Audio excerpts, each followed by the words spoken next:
Eta gero euskara arloan bere bai egon ziren arazoak. Claro, bakizu lehen euskara batua, ez batua. Hor, eztabaida batzuk nahiko gogorrak. Itzelak, ez da? Bai, eta gure herrien danan kara filologoa, pedagogoa, dana. Danatarek dakegu. Pertsona bako, eta danatakeko dana.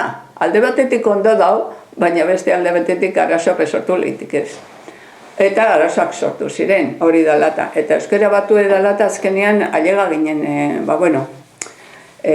esan zuen, liburuetan eta gure dozuen, baina zuen elkarrizketetan herriko hizkuntza erabiliko doze, mugiko euskeria.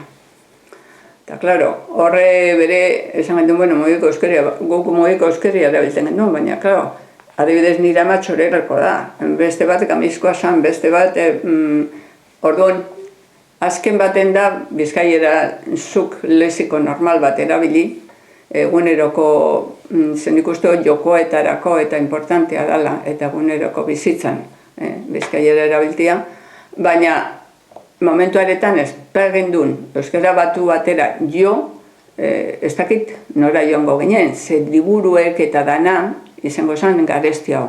Gero euskaltzandiak eren araba niretzat garrantzitsua ziren, segaitik, zezuk ja basanekien, ona joan behar dut eta hemen esango duztie zelan idatzi behar dan.